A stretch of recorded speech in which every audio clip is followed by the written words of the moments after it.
Well, I could probably go into a lot of assumptions and conjectures that I have at this point, but I do not want to speak prematurely on this right now. Yeah, that's okay. Well, of course, if you look at the 8, it's a representation of the loop, in essence. The fact that it's become +1 turns into the 9. Now, something I haven't mentioned before on shows is the galaxies are all circles, and if it was operating in the right way, it would have a tail like in figure 9. Yes. Because a galaxy that's got concentric circles, or a solar system, means it's a closed system. A fully operating galaxy or solar system would have a little tail that looks like that, so then it looks like the figure 9. And that is the out, and that is the transition towards a more higher evolved vibratory state that the ones in that system have transitioned to. So we have to stop having the closed circles and the loops of the 8, and it's about 9 in completion. That just opens it up a bit. One portal, you can call it a portal, you can call it a gate, stargate, whatever. It's the galaxies have been closed off, so you don't move out of it. Yeah, that would be an interesting way to watch this and see just how it does transmute through here. Yeah. But like I had said before, you know, we are in a brand new territory now, so it's just as they say, uncharted. Sorry. Mm-hmm. As they say, uncharted waters. Yes. Mm-hmm. And to me, that's exciting. That's frightening to a lot of people because they are so conditioned to want, you know, those containers around them. Yeah. And that's one thing I learned through this free fall through the fire and water purification is, you know, the more I clinged, the worse it got, the more beat up I got. So I had to just, you know, that analogy that gets kind of really old is just let go. Yeah. You know, I had no choice. You know, and you take that as like water, the river. If you know, I'm sitting here in the 100-year flood up here, so it's really relevant to sit and watch and contemplate on that a little bit here. But, you know, if you were to fall into a rapidly flowing river, the worst thing you want to do is hold on to the shore. Yeah. You know, because those eddies will just beat you up. You want to let go and move out and let the current carry you to you know, wherever you need to go. Just keep your nose above water and, you know, let it carry you. So. Yeah. It's the leap of faith again, isn't it?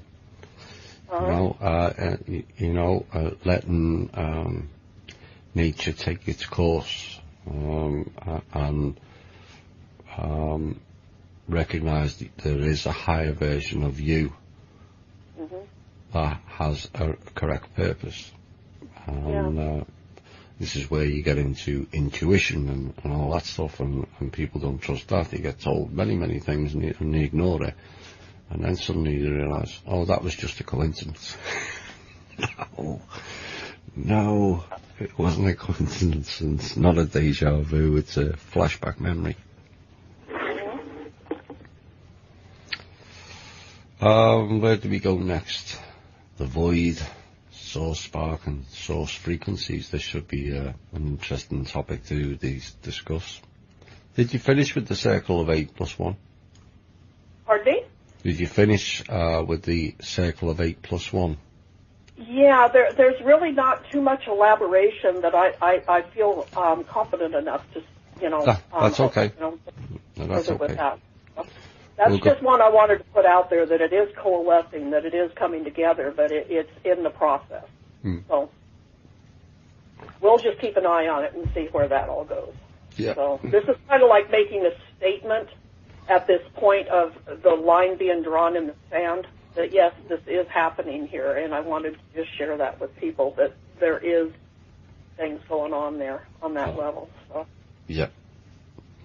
The Okay, void. so under concept clarifications and definitions, some of my articles and interviews that I've had out there over the last couple of years, that's one thing, and I wanted to mention that when you were talking, I'll kind of regress just a little bit on this, when you started talking about the word magic and what you were doing with etymology and anagrams and things like that.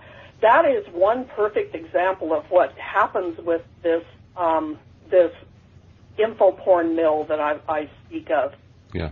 Is these concepts start getting popular, and then it's detected by the stimulation, that frequency that operates behind all of this stuff. Yeah. And that's what they grab a hold of, and they start twisting it and spinning it around, you know. Yeah. And now you're seeing the popularity of this word magic stuff, and it is being completely presented as a distorted version of it. Mm. They talk about the anagrams, which is kind of a neat place. You can find things like that, but many people are grabbing a hold of that as if it is written in stone, that it is actually the word kind of thing. And it's actually having a reverse effect with our communication sequences, because people are shutting down. Well, you know, like the word believe. You see lie, L-I-E in there, and I remember in grade school that was a spelling trick that we used to remember how to spell believe, is that I before E except for after C, that kind of stuff. Yeah, I remember that. You know, and it is kind of neat to look at that and think of the distortion that went into that word, but now when you say that, it freezes people and shuts them down instead of reclaiming what that word really means. And the etymology, you know, like you were saying, you put out this huge, web page with citations and etymology and stuff, and then it was replaced by a watered-down version. That's exactly what we're seeing with every concept that we put out there. I did an experiment after that dropping of the antivirus in Pluto's cave. I chose 3 terms and purposely put them out there just to see how fast they would get spun and spit back. Yeah. And it was 3 levels of separation before one of those terms actually, and it was in less than a week. Yeah. It was off and running in a whole different direction with the alt movement, the alt community. Yeah. And I'm going, oh boy, that floored me that it was happening that rapidly. So. Yeah, it's like a trigger response, and they go, we don't want them going down that path, so we're going to spin it the other way and take them down the other.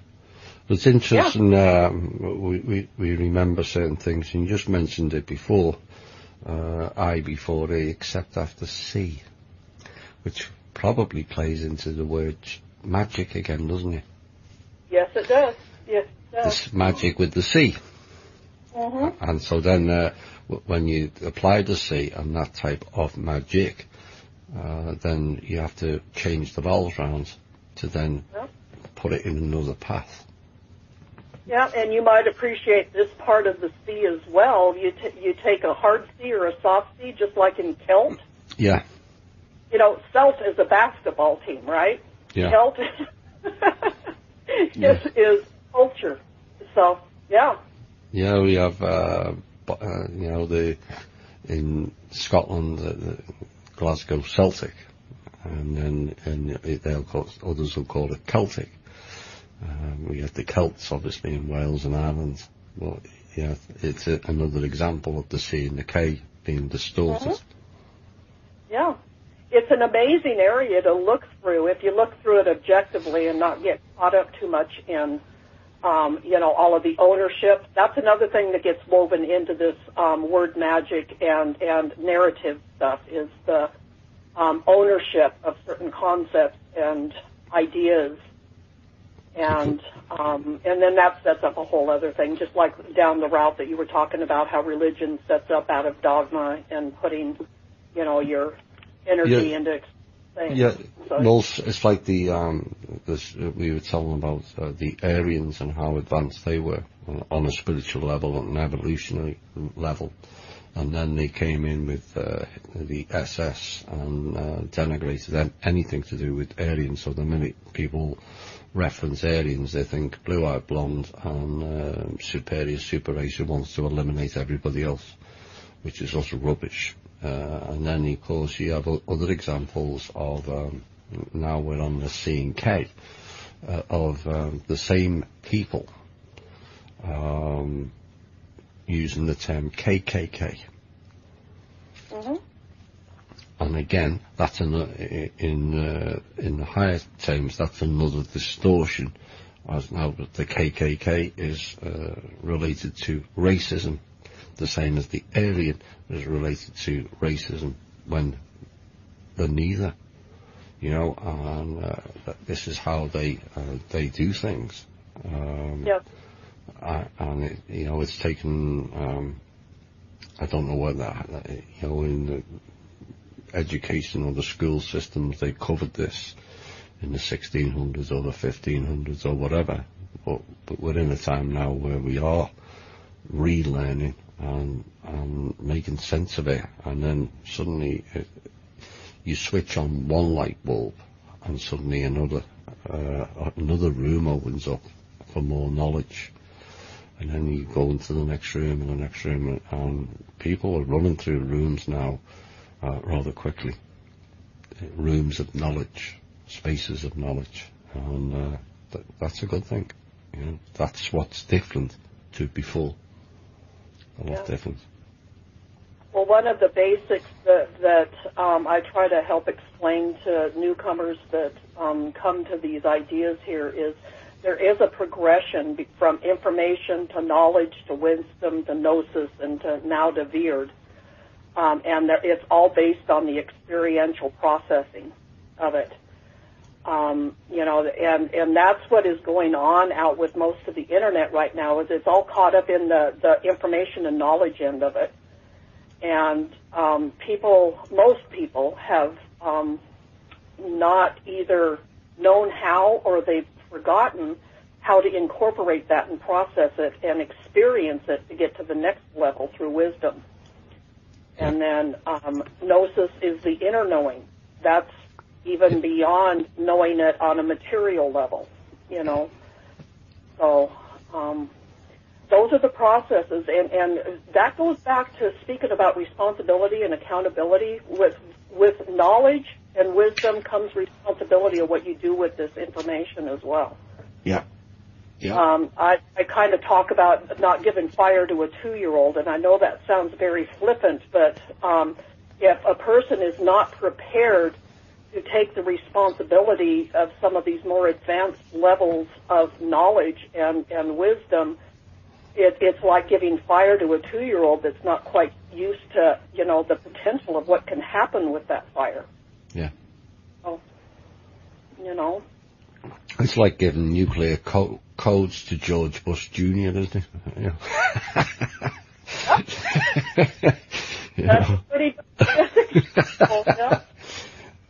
Yeah, so it's not a matter of, the whole term initiation. Some people have a bad taste for that because that's one thread that has been put out to the public and to society, is that, information is meant to be freely given and not earned, but internally the person needs to progress themselves, not necessarily in a graduation state like a diploma kind of thing.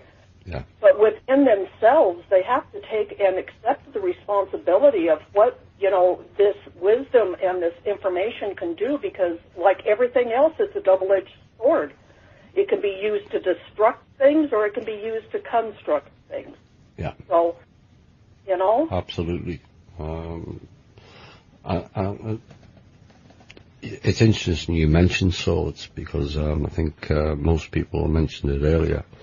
Most people think now we're on the knife edge of, which way is it going to go, and is it all going to break out and explode? And I think we're getting to a time where everything is going to explode, and we will win some battles, we will lose some battles, as whichever side of the sword it goes, but ultimately we will win the war, and that's the important thing, and everyone has to do their own work, and that's where personal responsibility comes in. When we had no knowledge, ignorance was understandable. When you have knowledge of something and you choose to ignore it, it becomes a choice, and ultimately you're personally responsible for that choice. And some people don't like being told that, because I mentioned that in the Russia show about the Catholics who go to church, and I could mention about the Jewish going to the church or the Muslims going to church. It doesn't make any difference. If that organisation is committing crimes of a heinous nature, and you're putting your energy and life force into it, you're a participant. And this is, I don't think people, I think going forward, we need to get people to understand the nature of their own energy, their own life source, their own soul spark, and how easily you give it away. Yeah. Another level of interest with the sword as a symbol, in Tarot, it represents the area of the East, which also kind of rules the area of intellect and lessons. And then that goes back to that whole term that some people are aware of Occam's razor. Yeah. Yeah. So, all of this symbolism, that speaks to us on a subconscious level. And most people are not aware of how much, over 90% of your brain capacity, your psyche operates on a subconscious level. Yeah. And just very, very little surface stuff is actually in your awareness, your cognitive awareness, So it's kind of amazing when you speak of some of these symbols and everything, because when you have opened up those blockages to spirit, where this core wisdom repository is, it automatically connects, and that understanding is there beyond having to go through the translator of the brain. Yeah.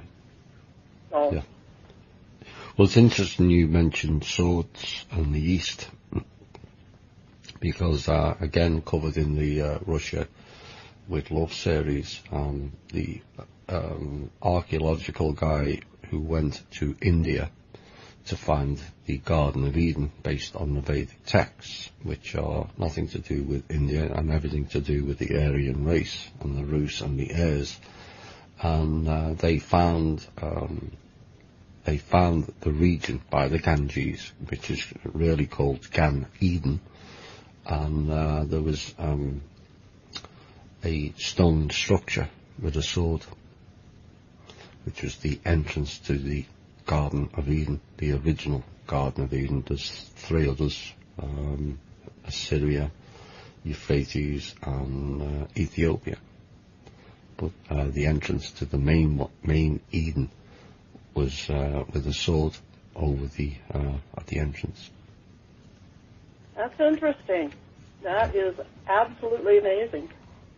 Now these correspondence systems, this correspondence system that I refer to is just one that I'm comfortable with. There are a number of different ones out there. Some have different correspondences, and even some of the Eastern philosophies have got metal added to it as well. Yeah. There are some variances there, but if people look for the similarities and instead of fighting with the differences, they will find a lot more of that weirding kind of knowledge there that will guide you in a whole different level than just, mucking through what's been presented. Yes, I think we're going to have another music break. What are we now? 2.5 hours in. Oh, wow. Uriah Heep, Lady in Black. Yep, thank you. Right, we'll be back shortly. Hi all and welcome back, and we're going to go into the final portion of today's show with Marilee, and where should we go next? I know. We're going to, I'd like you to touch, before we get into some to do with moving towards transhumanism and bloodlines, touch on multi-realms and multi-planes and planes of form and planes of non-form, as you understand it. Okay. Yeah, we did speak a little bit about that earlier. I kind of mentioned those terms in passing tonight already. Those are, like I was saying, I am so familiar with operating on these simultaneously. It's very difficult for me to sometimes communicate to others that don't remember all of these multi-realms and multi-planes. But one thing that has got kind of misconstrued, in my opinion, is the line of where some of this stuff with is becoming familiar with the flat Earth philosophies out there. Yes. I see where a lot of that information came from decades ago was a way to explain the different planes of existence within the realms, okay? Not just one flat plane that is contained, which could very well be part of the simulation construct. Yeah. I'm not arguing the point of that.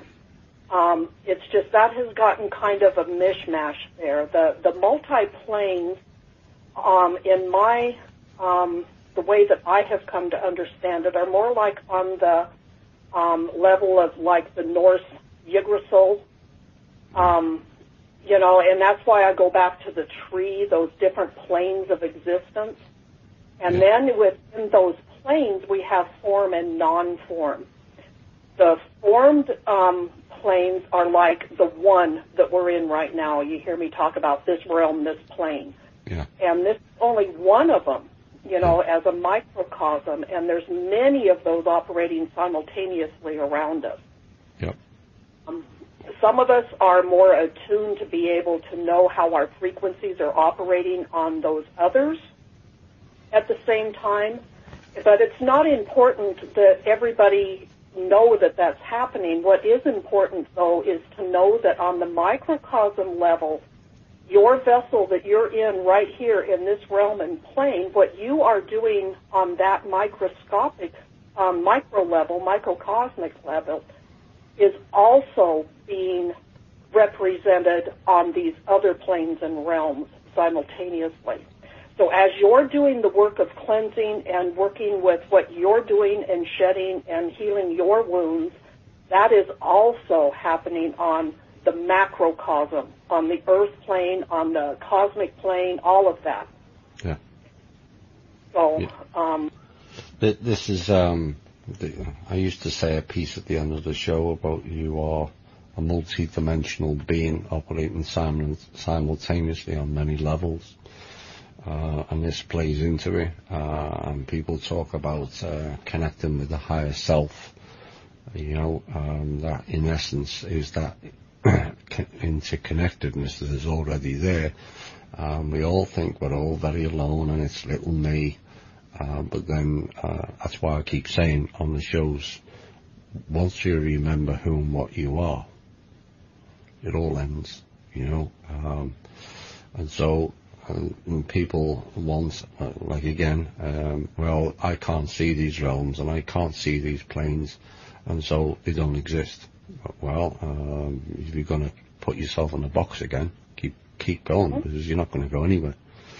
You know, as for planes of form and non-form, you know, you can, many people have seen what we call ghosts and spirits. There's your form, which is you, and the non-form, which is the spirit realm, you know.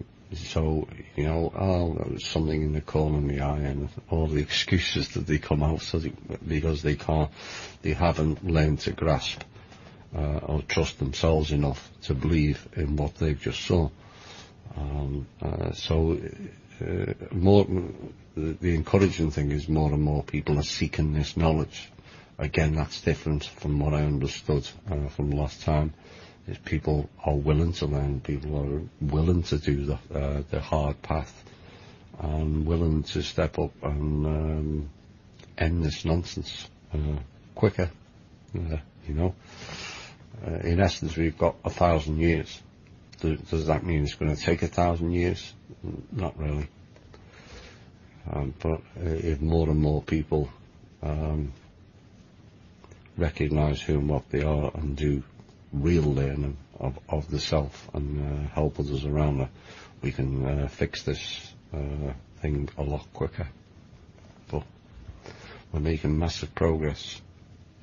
So that's part of the fixing self before we can fix anything else out there as well. So yeah, it's like the definition on a plane when they give you warnings, pre-flight warnings. Put the mask on yourself before you put one on the child. Mm-hmm. So you can then help. We talk about service to self and service to others. But you have to be of service of the self to be of service to others. You can't keep ignoring yourself, and Chloe keeps reminding me of that. I give too much time away. I do get that, but we're getting into a time where it is needed. The likes of your show and many others that do it. And maybe somewhere along the way we'll get a nice rest and a nice vacation time. I'm certainly looking forward to that, Tommy.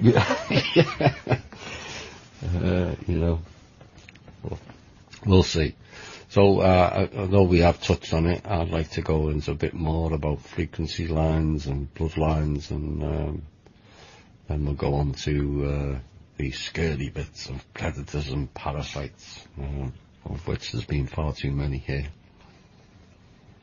Yeah, fortunately and unfortunately, we're at a point right now that it's been confirmed that a line has been drawn in the sand. And to me, that was the reason why I said that fortunate and unfortunate is because now we know that game is on, right? Yeah. That anticipation and anxiety that builds with the anticipation. Now we can get on with business. So what I've been seeing here is, now this is the same old pattern.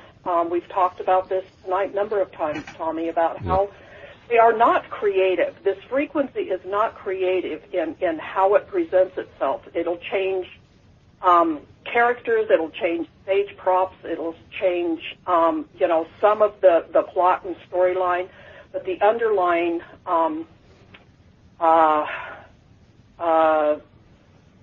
I don't know, the underlying reason that they use is very simple. And what we're seeing here again is a similarity in frequency that I can think back very vividly as similar to what happened before the Inquisition and that shutdown. Yeah. It's their last-ditch effort of really trying to put a clamp down on what they understand as being they're losing ground and they know it. So now it's panic mode. Stupid decisions are being made. And we're seeing that unravel all the way around us. Now, the frequency lines and the bloodlines, what I determined is different on that. We're starting to hear in the bloodline field these little murmurs of what I call the frequency that got in there with the demiurge thing. Yeah. That is easiest to describe as superiority and entitlement and royalty status, that hierarchy. Yep, we're starting to see that introduced as well. And to me it all goes back to frequency lines. The bloodlines are contained in this realm and this plane. Yeah. The genetics, the blood of the human genome that has been tampered. We've talked a lot about that over the last few decades. But that has been tampered, and those bloodlines, that is very minimal. When you take that out of this construct into frequency, that goes all the way back to that source spark out of void. Yeah. You know, and the many layers on there, and the things that happened with that when that primal wounding happened and the setup of the hunter and the hunted. Yeah. Got tangled up in there. Then we got one line of those original frequencies claiming superiority status over the other, which is a total falsity. But we're seeing that introduced once again right now. So they can try. Yeah. They will fail.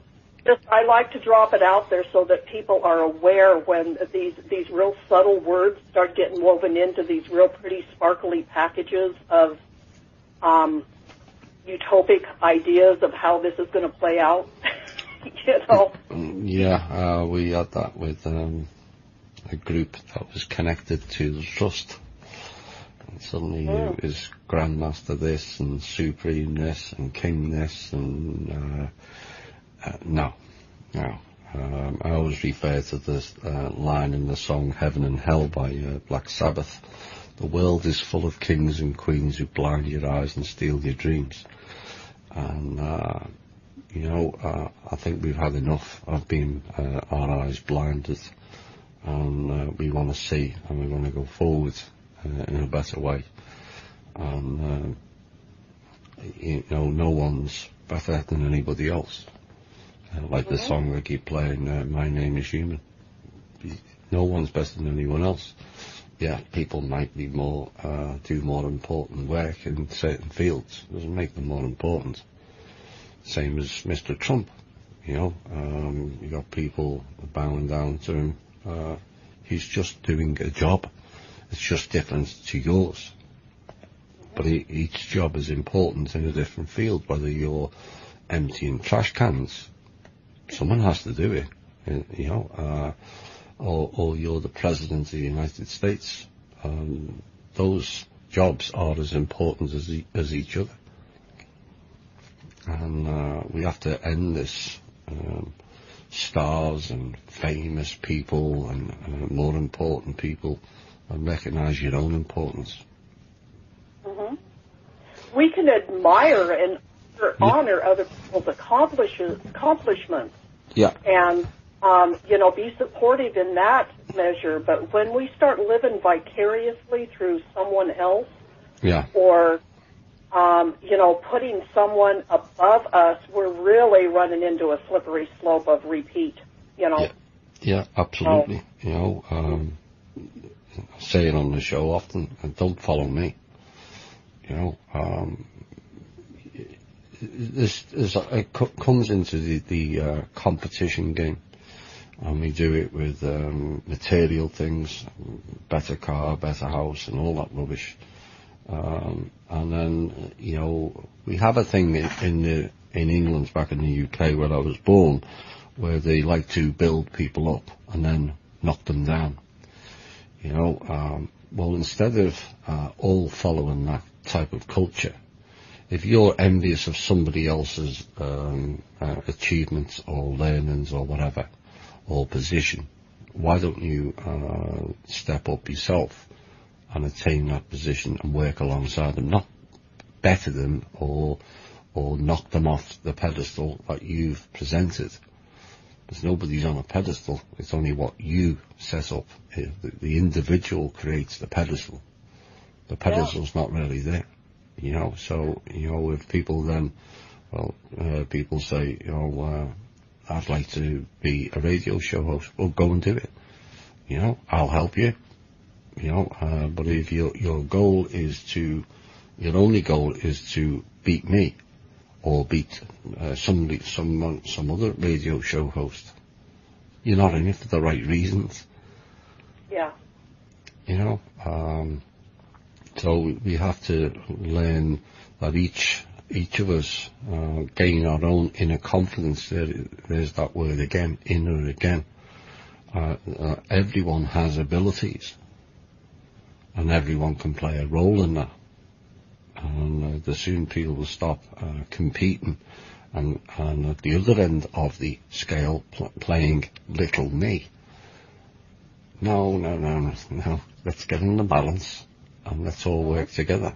Whether you're human, whether you're jinn, dark or light, whether you're grey, tall, small or medium, let's all work together.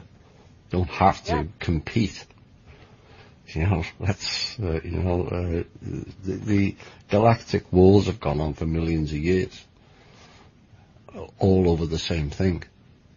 Why don't you try something different, like peace and working together and caring and sharing? Why should countries, just because there's oil in Montana and Idaho and all those regions up in the northwest, does that belong to America? No, it doesn't. It belongs to the people. We're creating tax tariffs on the political level now because we want to sell more American steel. Why don't we just share it? And that's the key to everything. But that split then plays into the predators and parasites. Yeah. I do have, quite a few articles out there, and I just got done publishing part 4, finally, of a series that I've done that talks about the predators and the parasites. That goes to we all have predatory natures about us. We all have parasitic natures about us. That's how we can recognize it and see it in others, right? Yeah. So, the predator itself is not a bad word, okay? A predator is only doing what it needs to do to survive. Yeah. But when it gets offset to the point that, like with the parasite kind of thing, when it gets to the point that it becomes detrimental to even itself or the whole, then limits have to be in there, but then that also strengthens the ones that are being preyed upon or being the host. So it's a fine, what do they call it? Mitosis? Yeah. Mitosis, symbiosis, that's the word I'm looking for. It's a symbiotic dance between the two. And I also have a part in there that talks about the psychic vampirism and even the empathic vampire. Not to the point the vampire being the one fully responsible, because the person that is being fed upon is also responsible of setting those boundaries. So I try to look at both sides of the issue on this, and I get in trouble for being devil's advocate a lot, but that's just in my nature, I guess. Well, our predator, like you started off, you mentioned, in essence, we're all predators in many ways. It depends on boundaries. Now, the difference is with a parasite, it only operates by the existence of others and just looshes the whole energy. It won't self-generate. It won't self-generate. We can self-sustain without being predatory. A parasite only exists at the behest of others and just siphons. But that parasite does have a purpose as well, though. If it is met appropriately, it can actually strengthen the host in learning how to counteract it and get rid of the parasite. I guess is where I was going at with the parasite part of it. Yep. It's the dark lesson again, isn't it? Yeah. And the way that I had incorporated that into the psyche vampire, psyche parasite, or even the empath, is that you switch that around and you look at the empath that gets stuck in the mindset that, I'm being overpowered by everybody else's emotions. I can't decipher whose emotions are theirs and whose are, what's mine. Yeah. That kind of thing. And if boundaries aren't set there, who is more responsible to that maladaptive flow of energy? They're both, in my mindset, they're both responsible, the one that is feeding and the one that is giving without putting the boundaries up. Yeah. If that makes any sense. That's, when you get into the thing with family dynamics where you talk about the dysfunctional families where there's enmeshment and enabling and all of those buzzwords that are out there. Yeah. That's the give and take of both of them there that are responsible for setting up those boundaries. So. Yeah. The empath itself can, for those who are not familiar, they are able, the real empaths can pick up on the frequency and the essence and trauma of others, which then they experience. And I think what you're talking about is they haven't set their own boundaries and end up becoming part of the parasitic nature of all the other traumas, which then becomes another form of infection, and on it goes. And so, it's dancing again, isn't it? Like you mentioned before. Some will say it's dancing between light and dark, and others will say it's dancing with the devil. You go close. It doesn't take much to tip over from one side to the other, where a negative can be seen as a positive, and a positive can also be seen as a negative, and it's how you coalesce it and balance it and go and make that your own choice, free will choice to go forward with. Yeah, and to interject that whole idea of responsibility and accountability in this too, those of us that have the gift or the curse, however you want to look at it, of being empathic or psychic, just because I can go into someone's emotional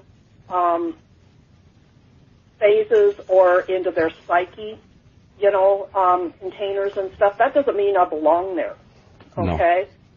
No. So me having those skills, I have to set those boundaries of how far I go in when I work with a client.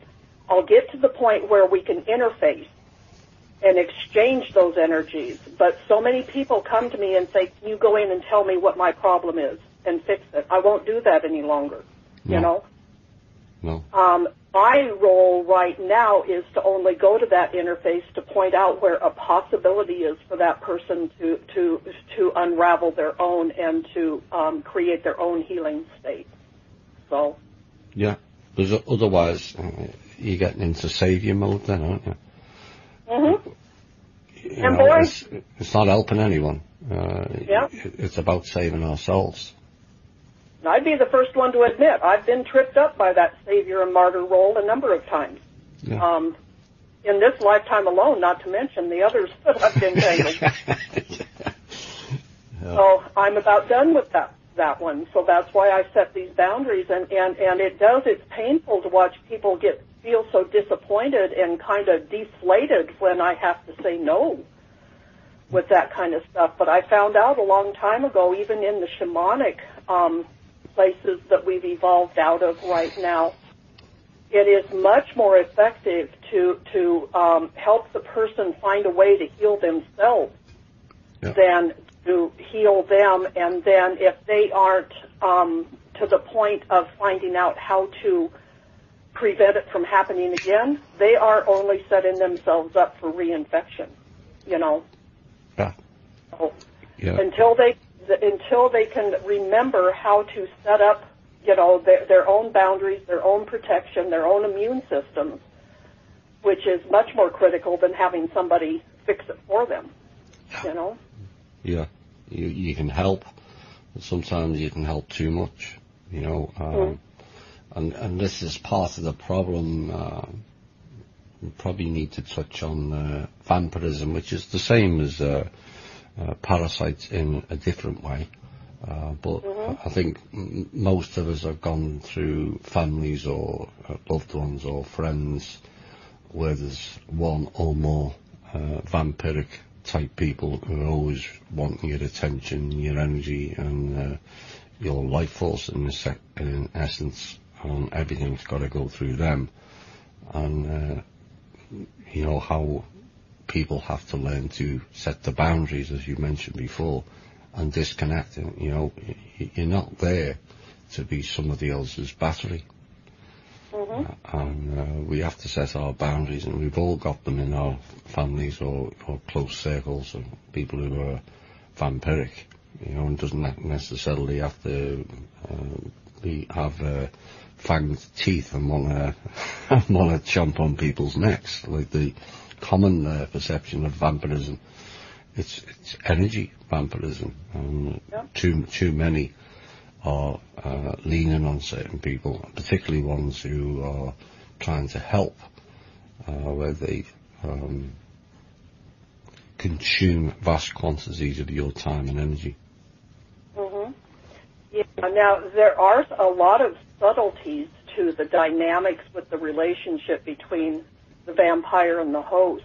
Many of the vampiric types do not even really cognitively or consciously realize what they're doing. They just know that they can tap in and get energy, and they think they're just getting their needs met, but they're not aware of what they're doing.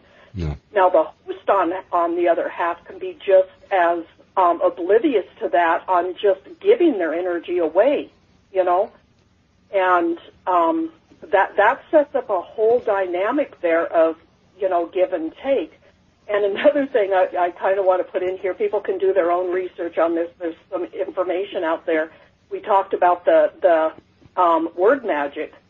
If you follow through, and especially in some of that material that you just presented that came out of, you know, the Russia, Balkans kind of area, there is a difference if you watch through the writing of that, a difference of vampire with a Y and vampire with an I. Yeah. So there is some very interesting things there. I am writing about that right now and getting some information out there. We certainly don't have enough time to give as much credence as that topic has, but that's very interesting as well. Absolutely. That, you know, those huntings of bloodlines and frequency lines that we just talked about. So. Yeah, well, you look at the last three letters as it stands. Aya, which means anger. You know, there's enough there. You know, when you start breaking words down, and you can have a lot of fun with it. But you know, you have to comprehend it and understand it, and be careful when you're going forward, because we've given far too much away. Yeah. You know, I always say about go ahead.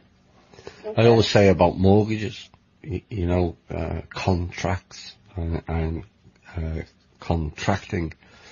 You know, well, what are you contracting? You know, and because people won't bother to read the contracts, they can put anything they like in it, and know they can get away with it, like the credit card applications in the tiniest fonts ever, and no one bothers to read it. You know, I said this on one show, you know, signing up for a mortgage loan, it could say on page 13, you are a complete and utter retard, and you're signing your house over to me. And we just sign it. We wouldn't know, because no one reads it. It's like the political bills. No one reads it. They just sign it. Well, we can't keep doing that. And it all comes down to personal responsibility, and that's why we really need to bring back natural or cosmic law or common law, although they have different interpretations. I would go with natural and cosmic law, where there's only 4 rules, you know, and you have to be personally responsible then. You know, if there's no harm, there's no crime. Well, you know, it still means that it doesn't mean you can go driving around and doing 110 miles an hour because you haven't hit anybody. You have to be a lot more responsible than that. But all this legal rubbish, it means a law for them, which they are beyond. And people can argue that, but they are beyond the law because it tells you they're beyond the law. and we're not. And we need to make everyone accountable and personally responsible going forward. Yeah.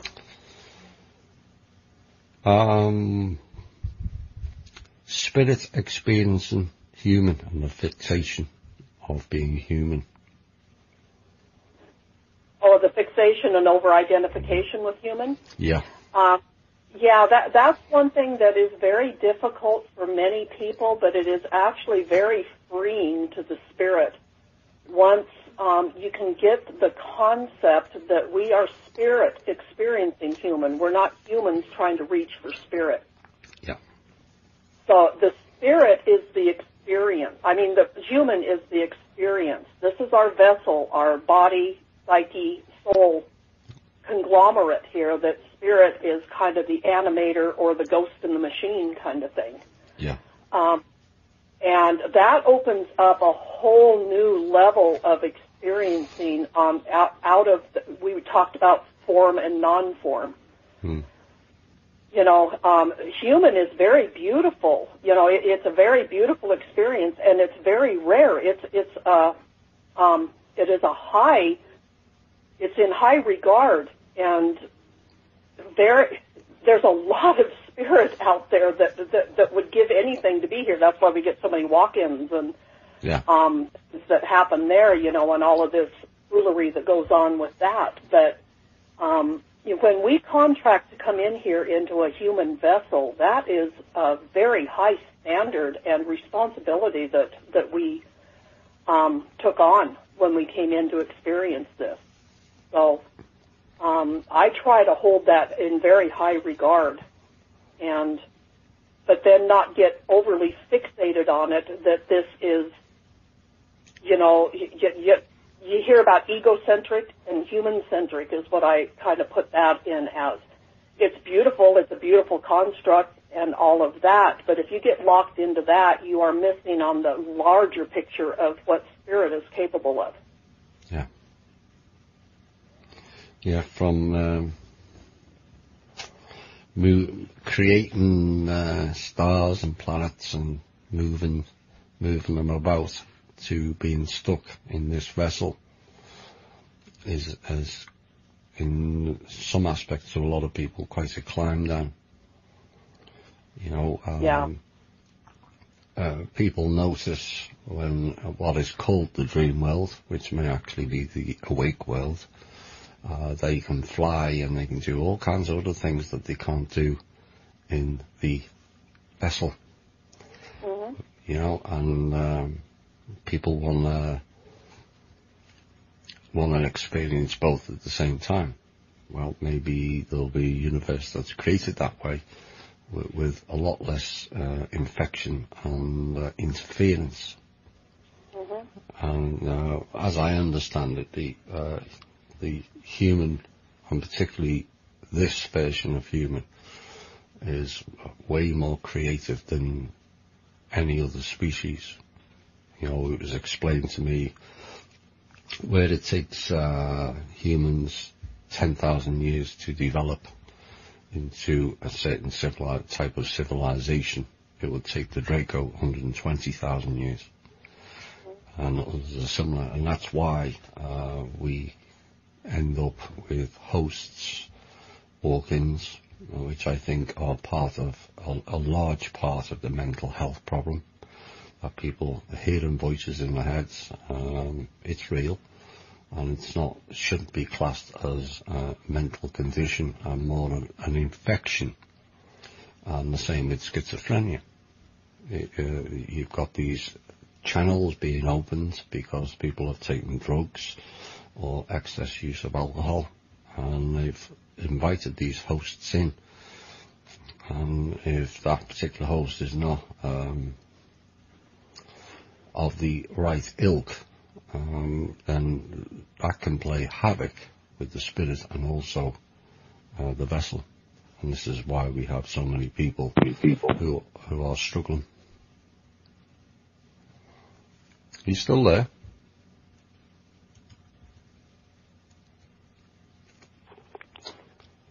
Yeah. Lost you for a second there. Yeah, Yeah, my handset went dead, and I had to switch over to my backup here. I'm sorry about that. Right. We're coming near to the end of the show anyway. Social engineering and programming is probably pretty much the end topic. I think we've covered all the others. Maybe not. No, we haven't. We've missed the whole section. Maybe you need to come back on again, and we can cover some more. I would love to do that, because some of these other ones can really go into depth here. Well, let's end on the social engineering and programming, and then maybe we'll do a part 2 and go into the other stuff, solutions and creativity and recapping closures and all that stuff. At another time. So engineering and programming, we're only going to be able to kind of just touch the very surface of that as well. But a lot of what we've discussed tonight already is incorporated within that. Yeah. And what that has done is funnel a lot of these topics that we've already talked about into that trap thing that we talk about with the simulation, and the mind control that goes on through the social aspect of it. We can talk, groupthink, hive mind, all sorts of things like that has been really, they tend to use things like our appetites, our addictions, what we seem to think are our needs instead of our wants. The consumerism is woven into that. All those leading things that herd people in different directions, and then you see the epitome of that in social media. Yeah. So. Yeah, well, we kind of call it, I've done a previous show on this, the 5 hooks, which is money magic. It's called that for a reason. Religion, the sexual perversion side of things, and the other 2 are drugs and alcohol, and they're all part of the program to take you away from who and what you are. All of them are external. People eat, and people go, well, sexuality is, well, you can have a sexual experience without it being external. There's an inner sexual aspect to it. Most money is all external. Religion is all about giving your power away to others.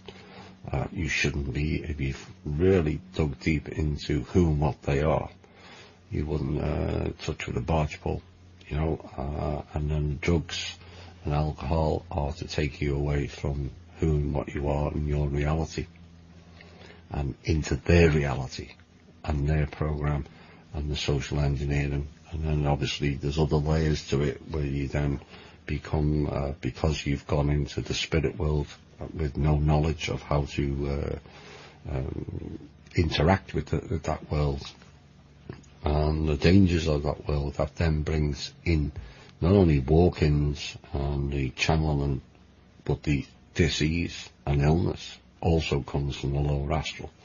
And then, of course, you get into the pharmaceuticals. Well, there's the problem, there's this reaction. You've now got the illness, and here's our solution. Have some more poisons we're going to put into your system via pharmaceuticals. We have to throw them away, because we have the technology within ourselves to not only fix ourselves health-wise, but spirit-wise and mind and heart-wise.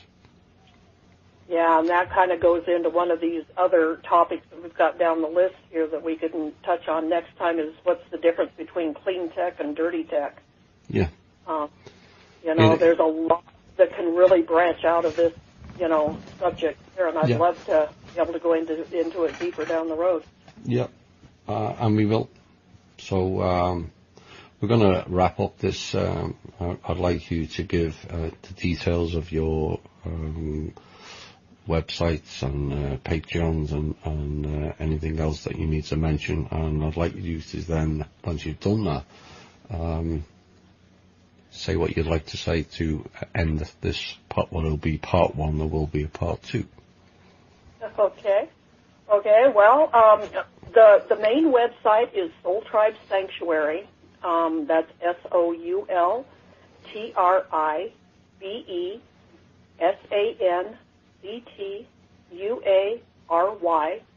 and that's .net.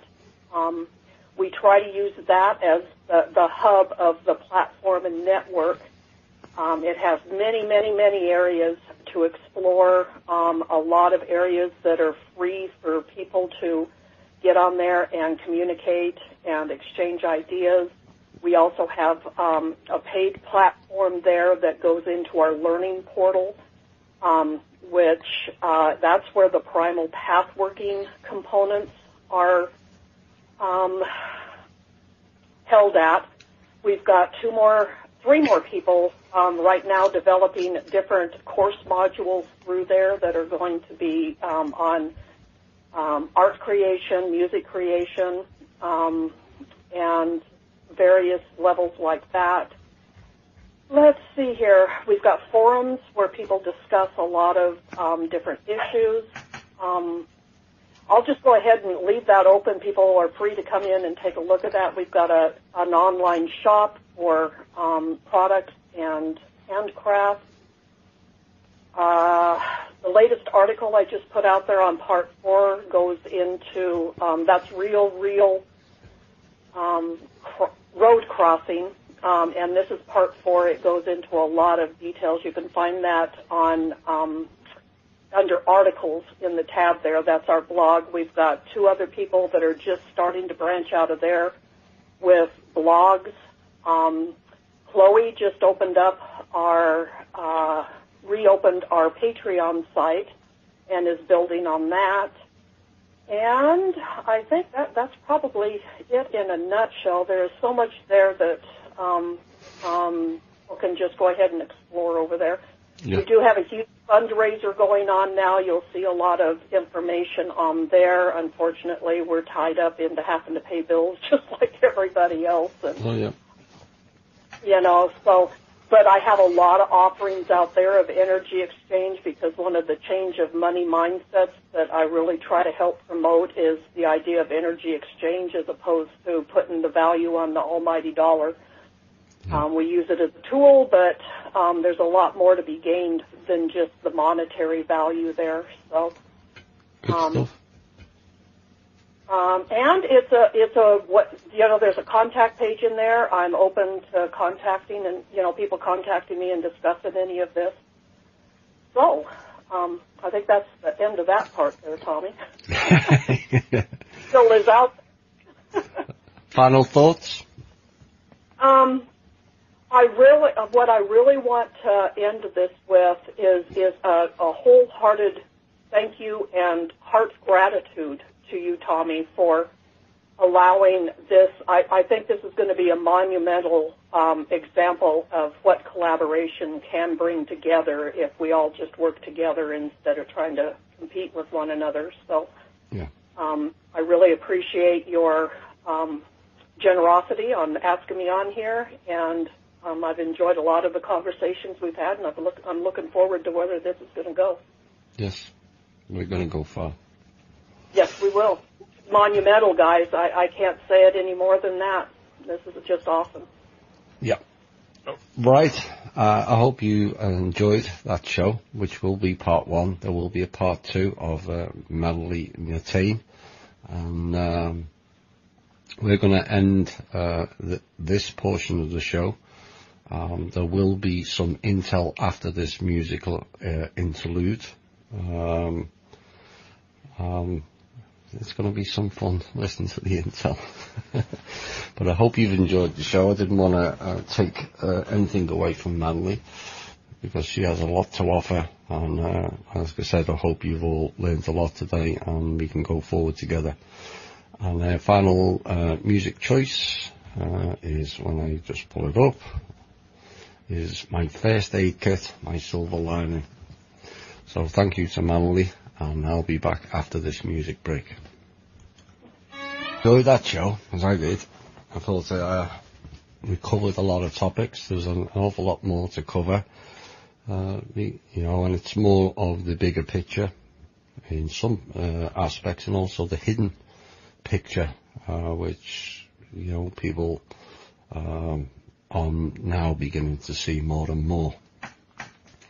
But we had some intel Friday, and it can't really wait until next Thursday, and so I will repeat it on Thursday for the benefit of people who only listen to the Thursday shows. But what's going on now is there's a lot of issues to do with finance, and everything is bubbling now big time on many levels. It's all converging. I just mentioned that in that show. Now, there's some things that are not so good, but there are many things that are good, and progress is steady, and it is expanding exponentially. Now, the desperation of the cabal is, and the dark forces, is increasing by the minute. Now, nothing is built in a day. Even Rome wasn't built in a day, and things can be destroyed in a day, depending on the scale of things. But the scale of what is taking place here now is vast and beyond comprehension to most people. Even in the awake community, it's operating on so many levels, the hidden levels that most people can't see. People think politics is the level, and if you fix politics, we fix everything. Well, it goes way beyond that. A team that lacked resources and numbers set about destroying something that has been in place for tens of thousands of years. Not 100 years, or not 6,000 years, tens of thousands of years. But over the last decade, that has been steadily and rapidly, despite the people who think everything happens at a click of a finger and should have been done yesterday, in some aspects eroding their capacity to continue their tyrannic slavery system, and their lies and criminality is now being exposed on record levels. Many are stepping down. Some are stepping down and coming to help us fix these issues. There are many people who are singing about others. Many people. Many of them are losing it, and some of them are running for their lives. They won't be able to run far. Now, the team may have lacked resources and numbers, but we were not lacking in a fierce determination to finally end the scourge and denigration of this planet and all its inhabitants. And I mean all. And the message is, we will not quit until that task is completed. We will see it to an end. We are winning, and we're winning heavily, and it will continue that way. I would expect you all to see way more proof of that during this calendar year. Now, some of the things that are going on is a memo was circulated through HSBC and other institutions to not transfer any money at all to America. This was picked up on Friday, and the Rothschilds and other goons think they can starve this country out. Well, you know what? We don't need you and your ilk either. So to me, and to the rest of the team, go and F yourselves. We don't need you. We never did. We're not interested in your threats. We're not interested in your deals. We're not interested in your schemes and scams. We don't need you. The world is waking up to the illusions that the Rothschilds own 80% of the world. They own Jack. And many people, groups and countries are now seeing through it. TikTok Roths, NATO and Chinese elders. Now the latest word from the Rothschildians, as they are known in the background, is I've come up with a new excuse now, and a new answer to everything, is they have built a quantum system out of Wright-Patterson Air Force Base. And they own it and think that they now run the world's financial system. No. They don't. Now, what they're telling people, including the top brass in this country and people around the world, is you can have access to their quantum system as a Wright-Patterson Air Force Base for a fee of $30 million each to access it. Really. Pull the other one, Roths. It won't work. Why pay 30 million to access a quantum system when you can pay zero and get someone who's going to share it? And I'm hoping the top brass now see through this new layer of illusion that the Rothschilds et al. Are trying to pull off. Like the RV, it will fail. Now, Anna von Reitz is promoting this platform, the quantum system as a Wright-Patterson. And it tells you all you need to know about her and her hidden agendas. Even if they're not hidden, one has to ask, is supporting anything the Rothschilds do a good deed for the people? It's clearly not. And this is the same woman who tried to secure 1/3 of America's in-ground resources for the benefit of the Vatican, of which she is a private secretary to the pedophile participant, procurer and cover-up expert known as Pope Francis. I don't want to hear any more about what Anna's doing. So please stop sending me emails or questioning. This is what she is and this is what she does. Now, to the Rothschilds, and I know you listen, why don't we have a world exclusive, live on air, where you can present your quantum system and Kim can present the other one, the one that works. Then we can all find out which one is telling the truth and which one is not, which works and which doesn't. Now, wouldn't that be fantastic TV?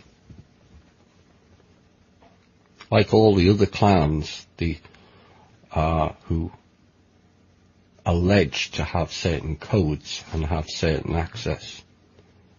If they had codes and access, all of them would be, the RV would have taken place. And all of them would be rather rich, instead of waiting for handouts. So, bring your Wright-Patterson alleged quantum system and your live codes, and we'll find out who's telling the truth. We already know. Now, the message to the clans following these psychopaths: if Roths owned everything and have funds to allegedly pull off the so-called RV, currency revaluation, why do they need 30 million per country or organisation to access their alleged system? Back in the real world, reality is, with all their so-called wealth and ownership, they still haven't pulled off the RV. They still haven't paid you all out. And now they want to mug you again for another 30 million? Stop falling for these bullshit artists. That's all they are. scam artists. These are not Robin Hood taking off the rich to give to the poor. They're not Robin Hood. These are Robin bastards. Pure and simple. Who think the whole of humanity is there at their behest. 30 million dollars to access a system. How about give them 30 million lashes instead? These people are a blight on humanity and need to be stopped, and you have a responsibility to do so. Next item, banks and credit card systems going down. This was in response to something that the team had done to do with the firewalls on the back doors. You're going to like this. And they tried to reinstall their back doors into the system. And many have tried it. Many banks globally. Some in New Zealand as mentioned. And the list is quite extensive. But none of their attempts to return back to the old system of cheat and steal have worked, and are not expected to either. It can't. Now the Visa crash is going on in sequence around the world. Expect Asia to be next, and it will end up in America sometime towards the end of this week. Cash is king. Cards can break. And basically what they're doing is they're trying to create the back doors again via the Visa system, and it's not working. It's not going to work. So the message to all the listeners, keep cash. I know cards are convenient, but we've warned of the consequences of convenience in many shows. Keep cash. Final warning. Now banks, part of the reset that the banks have been trying to do highlights the quantum system as to what they're doing. And what it flagged up was what's known as the clearance accounts. The banks have lost all their clearance accounts because they thought they could play games and install backdoors. Now these clearance accounts are side accounts that they use to make vast quantities of money via our money. Now what happens is when you transfer money through a banking system, the flow of cash is not direct A to B as in buyer and seller. No, it goes into a vast side chamber, in essence, within the banking system that generates vast quantities of funds, and then they filter it through it and release it, or as shown with the trust transfers, hold it back or keep it. But it wasn't just the trust funds that were being brushed off with the transfers. It has now started to escalate with regular accounts also. The wire's not ready, the wire's not processed, the wire never arrived. All excuses to keep cash, then liquidity in cash. And what was more likely is those wires all arrived and it was being transferred into a Wall Street fast-track hedge fund bet where they use our money and manipulate markets and use our funds to generate more funds. This is what's been going on. But it's also a further sign of their desperation to cream funds from everywhere. Why? Because we've told you many times they are failing and they are flailing. Now the object of the new financial system is for banking to be direct, A to B, live. And by that means the receiver has their money for the goods and services instantly. not wait until banks have collected, used their money to garner interest, and or decide to send it or not. This is why you have to wait to clear checks. Checks are cleared upon signing. They keep it and use it for their own ends. And the same applies to wire transfers. And it all adds up to billions, if not trillions of dollars that are operating outside of the banking system in these clearance accounts.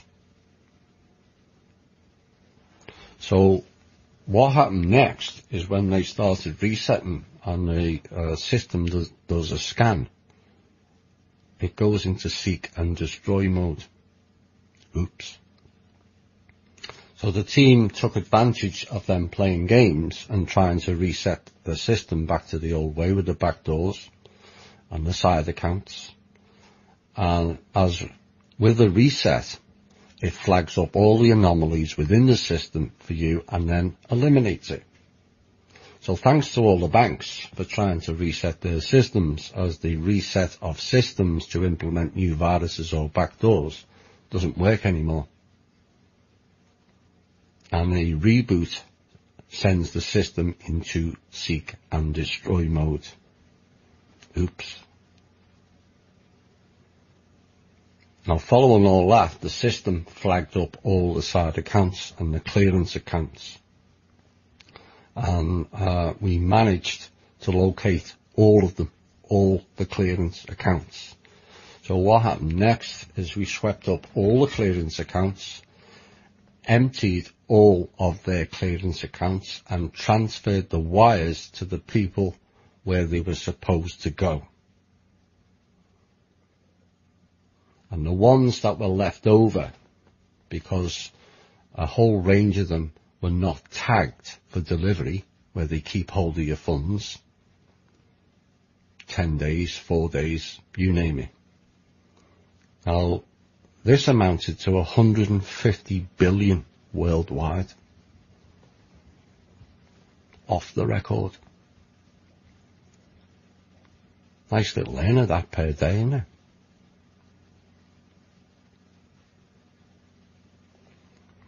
Now, all the 150 billion that was swept up was reinserted back into the new system. So none of it is lost. I want to make that clear. And then the bankers were then locked out of clearance accounts altogether, permanently.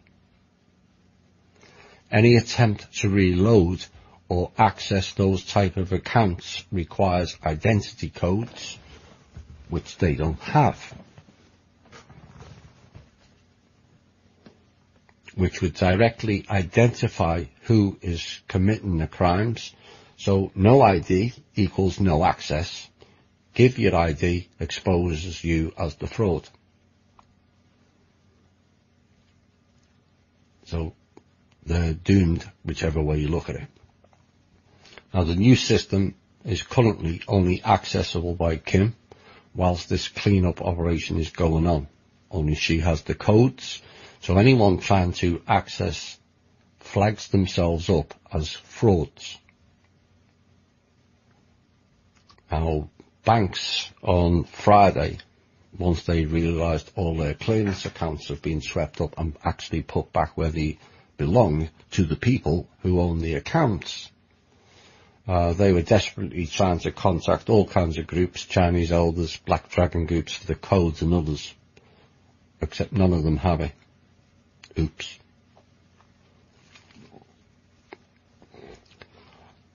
They are no longer able to siphon a wire transfer anymore. As of Friday, no wires, no ACH, no EFTs going in and out of any banks, because everything is read-only now. And that's why they then started on the visa system. The visa system in Europe is now also read-only, and they are unable to touch anything in transit, and all credit card transactions that currently go through the City of London, no matter where you use it. I have a message for those people. I hear their machines don't work too well anymore. Oops. So it's back to playing online solitaire for you guys. You played your poker hand and you lost to the Queen of Hearts. Now, rest assured, none of the public will lose any of their funds. I wish to make that quite clear. The funds are now safe in the new system and also protected. I've no doubt the cabal will engineer a fear porn message and blame the team for missing funds like they did when their RV failed for the 1015th time or whatever it is now.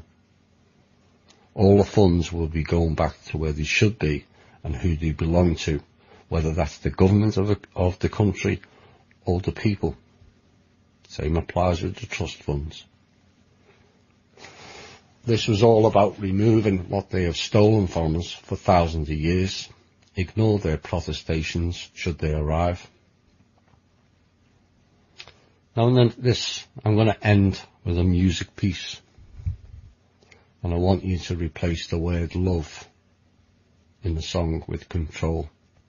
And you'll see why I ended with this song and its reference in this piece. This has been an evening with Thomas. My name's Thomas Williams. Bye for now.